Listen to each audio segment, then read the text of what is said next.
Boa noite, meus amigos. Falo em nome do Núcleo Espírita Aldeia de Luz, da Aldeia da Serra, desejando a todos uma noite de paz e de harmonia. Teremos nesta vez nosso companheiro Márcio Milani, que vai falar sobre as aflições e a fé. Ele, com toda a gentileza, veio trazer para nós os seus conhecimentos para que possamos aprender um pouco mais. Então vamos envolvê-lo em muito carinho, muito amor e aguardar, com toda certeza, uma bela palestra. Que Jesus nos abençoe a todos. Boa noite, queridos amigos, queridas amigas do Núcleo Espírita Aldeia de Luz, prezados companheiros de Ideal Espírita, que nesta noite nós possamos receber as bênçãos do Mestre Jesus e possamos também compartilhar os ensinamentos que a doutrina espírita disponibiliza para cada um de nós, estreitarmos o nosso relacionamento dentro dos conceitos básicos que a doutrina também nos ensina. Eu quero confessar para vocês, logo de cara assim, de que foi mais difícil criar um título para a palestra do que propriamente dito fazer a palestra, porque nós resolvemos chamar o Espiritismo e as nossas aflições. Poderíamos chamar o Espiritismo e o vírus, poderíamos chamar o Espiritismo e a epidemia e qualquer outra coisa relativa, não é? Devido a esse momento que toda a humanidade está passando e que eu acredito, né, em todas as casas espíritas nos últimos 4 meses, aqueles que têm tido a oportunidade de divulgar os seus trabalhos através de vídeos, através de áudios, a abordagem é a mesma. E não seria diferente. E também não seria diferente para com os amigos que não são espíritas, porque eles nos procuram em busca de algum entendimento, em busca de algum significado para todo esse momento que a gente está passando. Para nós espíritas fica mais fácil até, porque se nós vamos buscar dentro da própria doutrina, nós vamos nos socorrer do próprio Evangelho. Não é? Eu me recordo de que alguns anos atrás eu tive a felicidade de participar de uma palestra que foi ministrada pelo querido amigo, pelo esse espírita fantástico, este médium maravilhoso, escritor tão querido que é Raul Teixeira. E o tema da palestra dele era Por que sofremos? E ele nos dá um emaranhado, né? Ele desfila uma quantidade de assuntos do nosso cotidiano que nos leva a essas aflições, a esse entendimento de que a dificuldade ela ocorre somente conosco. Isso é diário, isso faz parte do nosso dia a dia. A gente pode dizer de que é assintomático.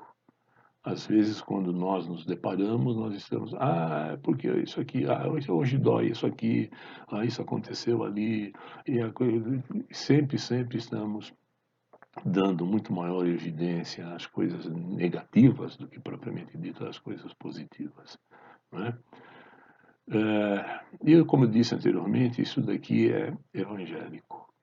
Evangelho de João, capítulo 16, no versículo 33, bem lá no finzinho do Evangelho de João, ele nos dá uma passagem de Jesus que diz assim: Tenho-vos dito isso para que em mim tenhais paz. No mundo só tereis aflições. Tende, pois, bom ânimo. Eu venci o mundo. Se nós vamos interpretar um pouquinho rápido esta colocação de Jesus, tenho-vos dito isto para que em mim tenhais paz. Ou seja, toda a paz que nós buscamos, ela se encontra em Jesus. Ela se encontra nos seus exemplos. Ela se encontra em tudo aquilo de que ele nos deixou no formato do próprio Evangelho. Para que em mim tenhais paz. Né? E ele nos diz isso em várias e várias e várias passagens. Eu sou o caminho, a verdade e a vida. Ninguém vai ao Pai se não for por mim. Então, se nós formos buscar o entendimento, nós temos que ler o Evangelho, buscar no Evangelho as respostas para as nossas dúvidas e entender de que todos estes problemas, eles estão dentro de nós. É do ser individual, é do espírito imortal. Porque nós estamos dentro de um mundo de provas e expiações, né? Vivemos nesse mundo de provas e expiações, o que o nome já define, o próprio nome já define, né? Nós estamos aqui para efetuar as provas que nos são submetidas todos os dias.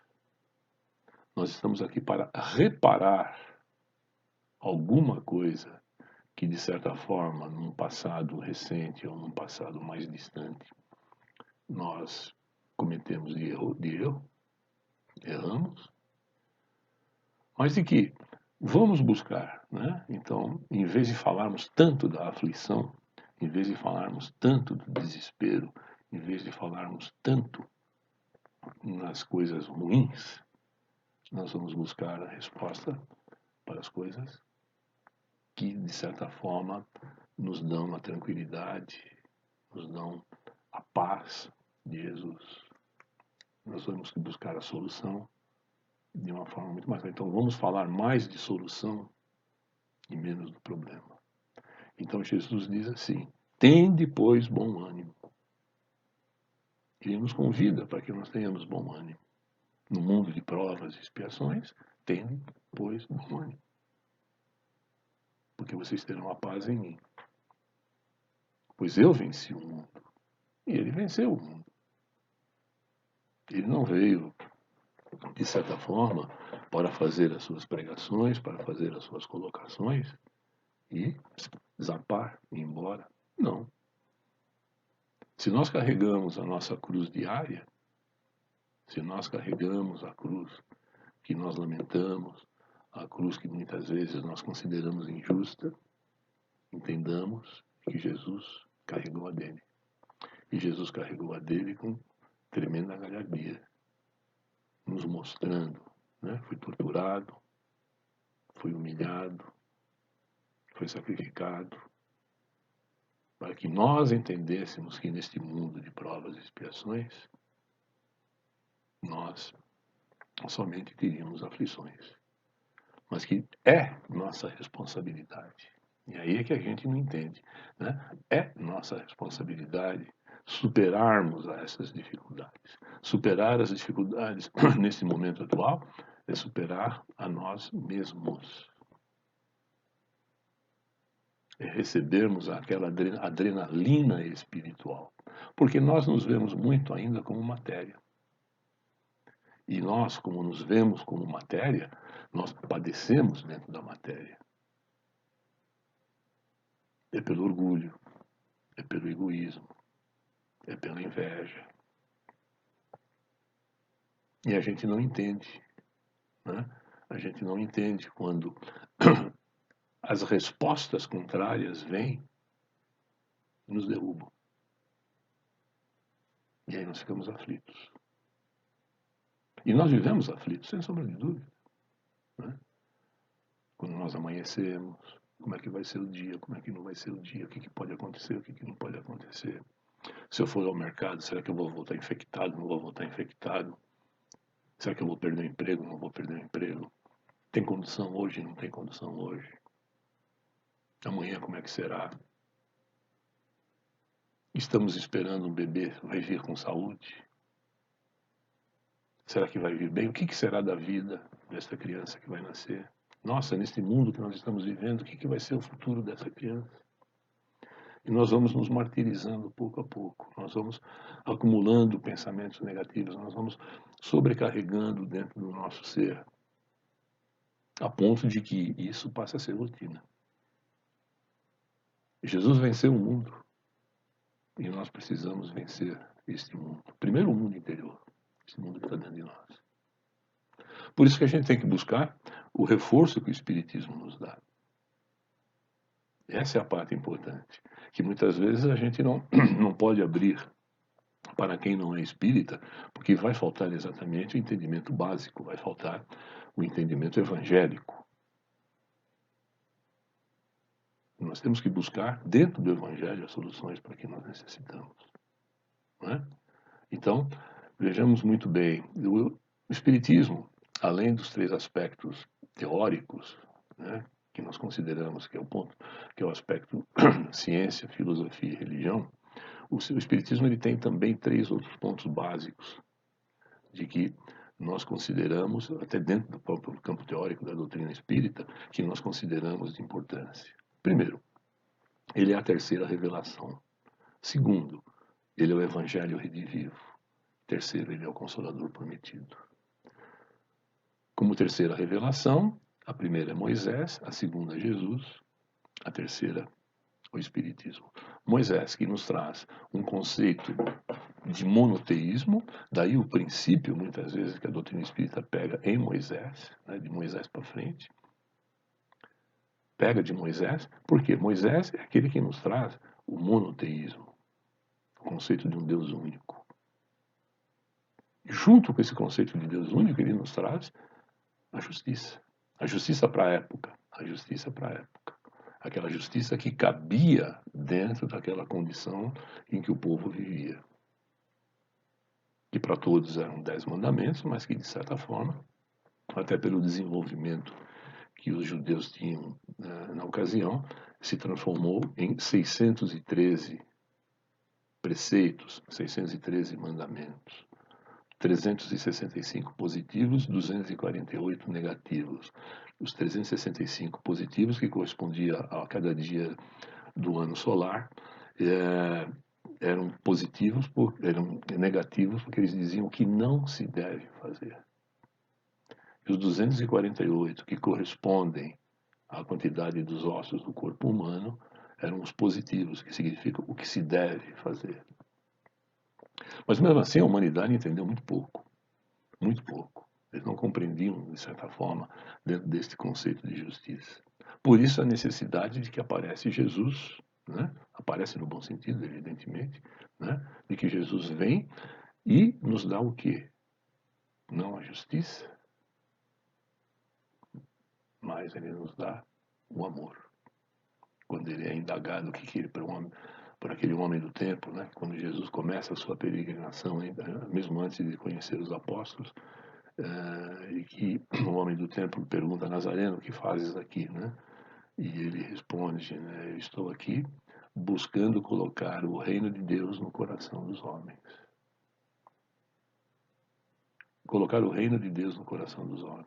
Colocar o amor no coração dos homens.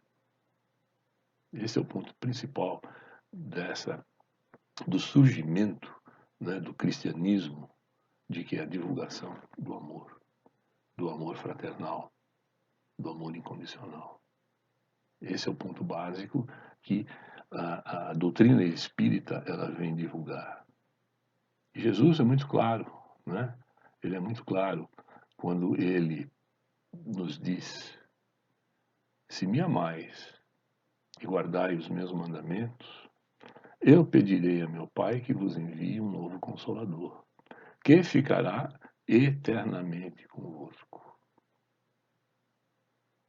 Ou seja, se vocês aprenderam, se vocês entenderam, se vocês estão aptos a praticar tudo aquilo que eu ensinei até agora, eu vou pedir um novo Consolador que ficará eternamente convosco. Pedirei a meu Pai um novo Consolador que fique eternamente convosco.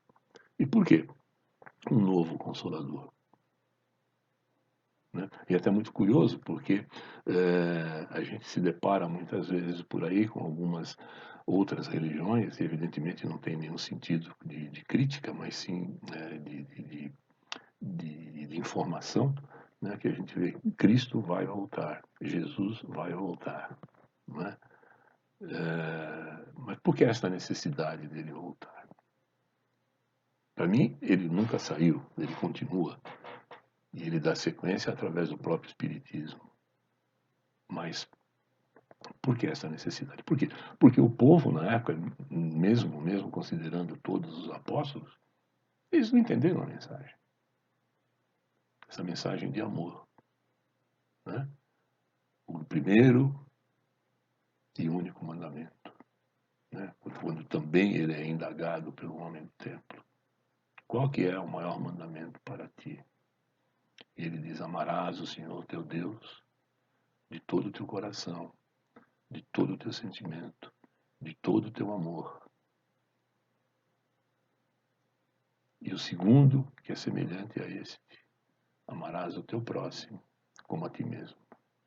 E aqui está contida toda a lei e todos os profetas.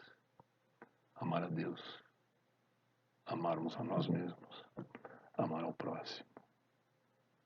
Então, se nós tivéssemos entendido, eu coloco nós, porque evidentemente, né, dentro desse processo reencarnatório, se a humanidade tivesse entendido amar a Deus, amar ao próximo, amarmos a nós mesmos, muito possivelmente ele não teria necessidade de pedir o envio de um novo Consolador.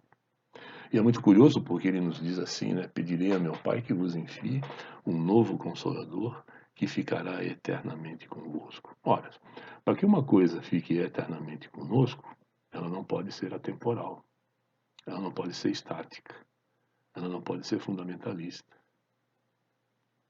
tem que ser dinâmica. Ela tem que estar todos os dias se renovando. E é isso que acontece com o Espiritismo. Porque o Espiritismo, como terceira revelação, ele vem nos trazer exatamente tudo aquilo que Jesus não pôde explicar. Ele vem nos trazer o esclarecimento, a informação de tudo aquilo de que o povo da época, mesmo que se soubesse, não entenderia. E percebam bem, se nós formos analisar do ponto de vista das produções mediúnicas, né, hoje, ainda hoje, existem barreiras. Muito menos, infinitamente menor. Né? Mas ainda a gente se depara com algumas barreiras. Nós, espíritas, nos deparamos com algumas barreiras. Imaginemos isto há 2000 anos atrás, há 1000 anos atrás, né, que estaríamos todos ou sendo flechados, ou sendo presos em paredes, ou sendo torturados naquelas máquinas terríveis, e por alguns outros, talvez mais afortunados, queimados. Por isso que tudo tem seu tempo. E todo o tempo, ele vem com uma quantidade muito grande de aflições. Para quê? Para que a gente aprenda a se amar. Para que a gente aprenda a se respeitar. Para que a gente aprenda a crescer junto, crescer espiritualmente junto.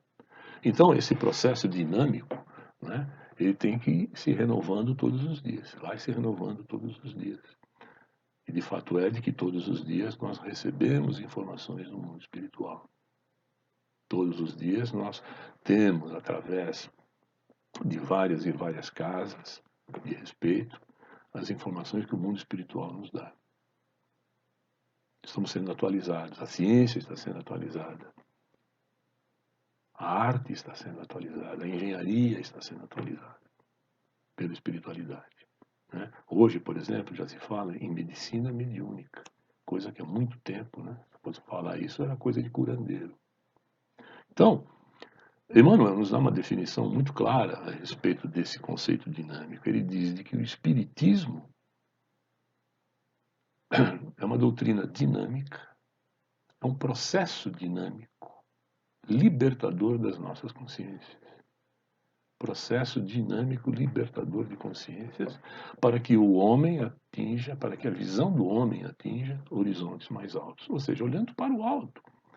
Esse processo que vai nos libertando a consciência, ou seja, à medida que nós vamos amadurecendo espiritualmente, que vamos expurgando todas, entre aspas, estas aflições que nos acumulamos, que são os problemas que vêm, vamos carregando no decorrer de anos e anos e anos e anos, de encarnações. Esse processo em que a nossa consciência vai se libertando, nós vamos subindo. É o processo de depuração perispiritual. É aquilo que a própria lei, a própria definição de Kardec, né, de que nós fomos criados simples e ignorantes, fadados à pureza, fadados à perfeição, que a perfeição, de certa forma, seria somente Deus, mas essa perfeição é que a gente traduz como sendo a pureza espiritual. é esse processo de decantação lento, suave, às vezes sofrido, né? Muitas vezes sofrido, que nós estamos passando. Né? Então, para que a gente possa conviver com tudo isso desta forma, e que a gente pode agir, mas a situação, pô, então está dentro de mim, eu sou o protagonista, eu não sou o coadjuvante, eu tenho que resolver. Sim, é exatamente isso. O mundo passa por todo esse processo hoje, esse processo aflitivo, em função da psicosfera mental da humanidade. Em função da o que é a psicosfera? A psicosfera mental nada mais é do que a somatória dos nossos pensamentos, dos nossos sentimentos, das nossas emoções, das nossas sensações e, principalmente, daquilo que nós fazemos. Isso individualmente, né? Cada um de nós, dentro do seu lar, forma a psicosfera do lar, formamos a psicosfera dentro de um determinado bairro, dentro de uma determinada cidade, formamos a psicosfera dentro do planeta, e essa psicosfera, ela recebe em contrapartida tudo aquilo que nós vibramos. Nós recebemos em contrapartida, ou seja, mais uma vez, ação e reação, causa e efeito que se fazem presentes em nossas vidas. Mas, como é que a gente consegue superar tudo isso? Bom, eu tenho, não uma fórmula mágica, não é uma fórmula mágica, mas é uns 4 preceitos básicos também, né, e que a gente deve entender. Primeiro, qual é a função do Espiritismo? Qual é a responsabilidade que o Espiritismo tem? O Espiritismo tem a responsabilidade de esclarecer e consolar. Esclarecer e consolar. Mas, em cima disso, qual é a nossa responsabilidade? É resignar e se transformar. Nós podemos pegar esclarecimento no Evangelho, nos consolamos, entendemos, aceitamos, convivemos, mas nós precisamos nos transformar. Que é aquilo que a maior parte de nós espíritas identifica como reforma íntima. Nós temos que estar em constante reforma íntima. Nós nunca estaremos plenos no mundo de provas e expiações. Nós nunca estaremos, vamos dizer assim, limpos de uma forma definitiva no planeta de provas e expiações. Tanto é de que a gente muitas vezes se pega no erro. Ah, meu mentor, meu amigo, me ajuda, por favor, não quero mais fazer isso. E no dia seguinte, escorrega de novo. E eles nos levantam e escorrega de novo. E assim nós vamos crescendo. Aprendendo com os erros. Né? Eu quero confessar para vocês de que até chegar nesse ponto da palestra, eu já apaguei a palestra mais ou menos umas 10 vezes. Uma hora é o telefone que toca, outra hora é o gato que mia, outra hora é o vizinho que pega uma furadeira, e que vocês, de certa forma, não estariam confortáveis me ouvindo. Então, vai, apaga, começa de novo. Vai, apaga, começa de novo. Vai, apaga, começa de novo. E é assim a nossa vida. Mas nós temos 4 preceitos básicos que podem nos auxiliar. 4 preceitos básicos, rapidinho aqui, para que a gente possa anotar e começar a tentar a praticar dentro daquilo que a gente chama de reforma íntima, dentro da nossa transformação espiritual, dentro da nossa transformação interior, dentro da transformação da nossa consciência. Primeiro, simples. Amar ao próximo. Amar ao próximo. E partamos da premissa, né, que até por uma definição muito bonita que eu ouvi uma vez, eu não lembro de quem, de que ele diz assim, né, de que o espírito, ele atinge a sua plenitude, ele se conecta ao universo de uma forma definitiva quando ele aprende a amar incondicionalmente. Ele se ajusta ao universo quando ele aprende a amar incondicionalmente. Amar incondicionalmente é amar próximo, como a nós mesmos. É fazer ao próximo aquilo que nós gostaríamos que fizessem para nós. É ver aquele cidadão que está numa esquina pedindo esmola como aquele irmão que você acabou de abraçar logo cedo na sua casa. É dar a ele o mesmo tratamento. E aí nós entraremos em sintonia com o universo quando nós atingirmos essa proporção, que é aquilo que Deus pede para a gente. Deus não exemplificou a quem nós devemos amar, Ele ama o próximo. E sobre amar ao próximo, a gente pode, inclusive, depois fazer uma palestra específica muito mais aprofundada, né, do que esse conceito básico. Mas aprendamos de que a lei maior é a lei de amor. Amar a Deus, amarmos a nós mesmos, porque se a gente não se ama, a gente não vai amar o próximo. E daí talvez tenha a explicação de muitas coisas que a gente não consegue se aproximar do próximo. Porque às vezes a gente está tão triste conosco mesmo de que a gente esquece do outro. Então esse é o primeiro passo. O segundo passo, perdoar os inimigos. Aí é fácil, isso aqui é tranquilo, podemos até passar para o outro. Perdoar os inimigos. Se você não consegue perdoar, se você não consegue amar o teu inimigo, né? Jesus diz, falai bem daqueles que vos maldizem. Tenta falar bem, tenta elogiar. Se você não consegue amar, você não consegue perdoar, você não consegue falar bem, ore por ele, reze por ele. E a gente já estará dando um grande passo para seguir adiante. Terceiro ponto, e esse é importante também, desapego aos bens materiais. Essa é uma das grandes coisas que a gente tem ainda hoje dentro do mundo, cheio das aflições, decorrentes do quê? Do nosso próprio egoísmo, decorrentes da nossa vaidade, decorrentes do nosso orgulho, decorrentes da nossa inveja. E é muito curioso, né? Porque a inveja ela é uma consequência direta daquele que é egoísta, daquele que quer tudo para si, daquele que considera só o eu, né? O egocêntrico. Porque muitas vezes ele se depara com alguém que tem alguma coisa que ele não tem